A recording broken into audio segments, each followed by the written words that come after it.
Hello friends, જય શ્રી કૃષ્ણ. કેમ છો બધા? આપણે બધા ભગવાનને તો દીવો કરતા જ હોય, પણ આ દીવો મેં શા માટે કર્યો છે ખબર? મચ્છર ભગાડવા માટે. અને અશોક રમાડે છે છોકરાઓને.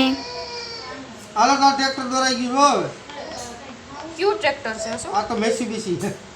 તો હવે બે છોકરાઓને રેડી કરીને આપણે અશોક સાથે રમવા મોકલી દીધા છે. બેને ગાડીમાં રમવા જાવું હતું, એટલે જો ચુંદડી બાંધી અને સવારી ઉપડી ગઈ છે ને હવે આપણે બનાવી નાખવાની છે બપોરની રસોઈ.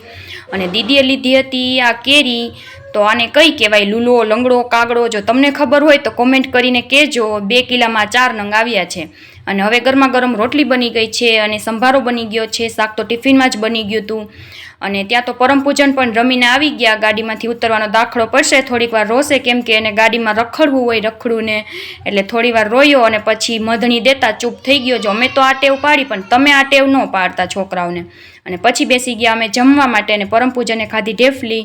અને હું સુવડાવવા ગઈ પરમને, પણ એને સૂવું નહોતું. જો ઘોડિયામાંથી પગ બારો કાઢે છે ને એમ કહે છે કે હવે મને બારો કાઢ, મારે સૂવું નથી. ઇલેક્ટ્રિક મોટર ચાલુ હોય, સતત ઘોડિયું હાલતું હોય તો સૂઈ રહેતો હોય તો. પણ કેવો કાલો વાલો થઈને એને નીકળવું છે બહાર. પછી બેમાં દીકરો આવી ગયા બહાર, સૂવું નહોતું ત્યાં તો એટલી માખીઓ હતી ને, એટલે પછી મેં આ કપડાં ધોવાનો પાવડર પોતામાં નાખી અને મેં પછી પોતા મારી અને બધી માખીઓને ભગાડી દીધી.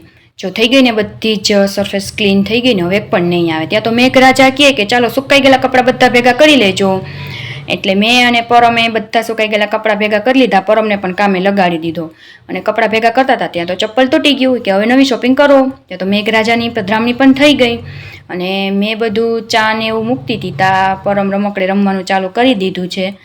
જોજો હમણાં નીચે નાખી દેશે. એવો લખણ ખોટો છે ને, રમકડા તૂટે નહીં તો નવા ક્યાંથી લેવાય?